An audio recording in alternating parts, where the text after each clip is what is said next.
Shalom Bapak Ibu dan saudara yang dikasihi Tuhan. Sebelum kita membaca dan merenungkan firman Tuhan, mari kita berdoa.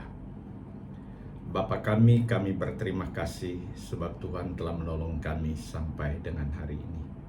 Kami akan membaca dan merenungkan firman Tuhan. Kami rindu lagi Roh Kudus menyapa melawat kami dengan kebenaran yang tertulis dalam Alkitab. Terima kasih banyak Bapa, ini doa kami dalam nama Tuhan Yesus. Amin. Pembacaan firman Tuhan pada hari ini terambil dari Injil Matius pasal yang ke-9, bacaan ayat 27 sampai 31. Demikian firman Tuhan.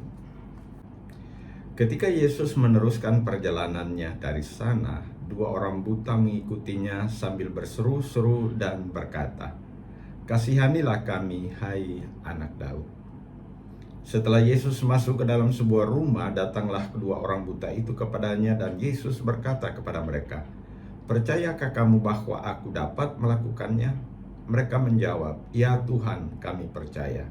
Lalu Yesus menjamah mata mereka sambil berkata, "Jadilah kepadamu menurut imanmu." Maka meleklah mata mereka. Dan Yesus pun dengan tegas berpesan kepada mereka, katanya, "Jagalah supaya jangan seorang pun mengetahui hal ini." Tetapi mereka keluar dan memasyurkan dia ke seluruh daerah itu. Bapak, Ibu, dan saudara yang dikasihi Tuhan, peristiwa dua orang buta yang disembuhkan Tuhan Yesus sangatlah penting. Sebab bukan hanya menceritakan bagaimana dua orang buta disembuhkan, tetapi juga merupakan ajaran bagi jemaat Tuhan dalam perjalanan mengiring Tuhan. Ada beberapa hal penting yang nampak dalam bagian firman Tuhan ini yang menjadikan Tuhan Yesus berbelas kasihan dan menjamah serta menyembuhkan mereka. Yang pertama ialah permohonan yang dinaikkan kepada Tuhan dengan sepenuh hati. Hal itu terlukis dalam ayat yang ke-27. Ungkapan sambil berseru-seru dan berkata, "Kasihanilah kami, hai anak Daud."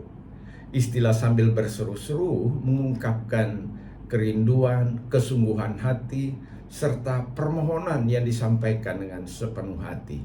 Demikian juga kata "kasihanilah kami" adalah ungkapan dari hati yang sungguh-sungguh mempercayai bahwa Tuhan Yesus berbelas kasihan kepada derita mereka.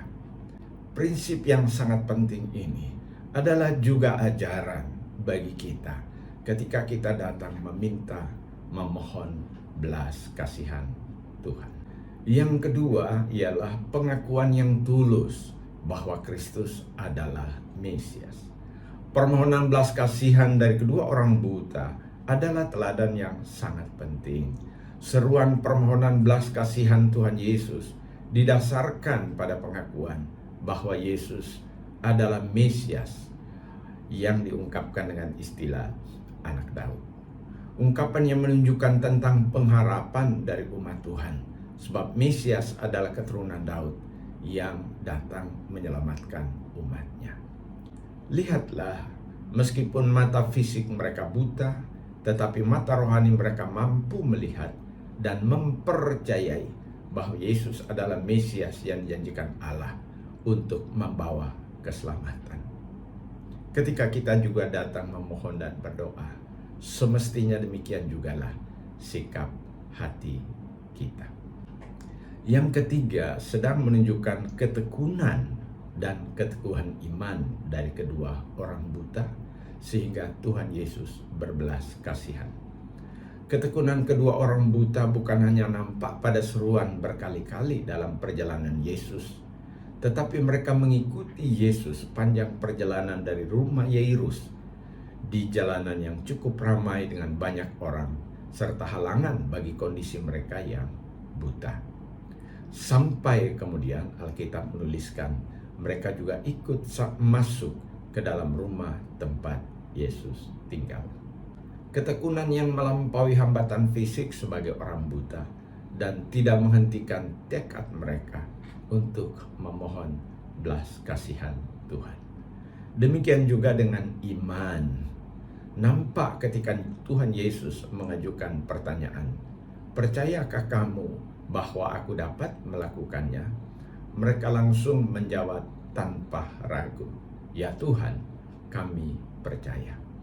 Keteguhan iman inilah yang menjadikan mereka selanjutnya menerima belas kasihan Tuhan, seperti yang Tuhan Yesus katakan saat menjamah mata mereka, "Jadilah kepadamu menurut imanmu." Apakah yang menjadi pergumulan dan kesusahan kita pada hari ini? Baiklah kita belajar dari kedua orang buta dalam memohon pertolongan dan belas kasihan Tuhan. Amin. Mari kita berdoa. Bapa kami membaca Alkitab. Kami tahu ini adalah ajaran-Mu bagi kami. Ketika kami datang kepadamu dalam doa dan memohon pertolongan, kami meminta Tuhan, tolong kami, kuatkan kami, teguhkan iman harap kami, dan biarlah kami terus tekun datang kepada Tuhan dalam doa. Inilah doa kami, ya Allah Bapa yang baik, dalam nama Tuhan Yesus. Amin.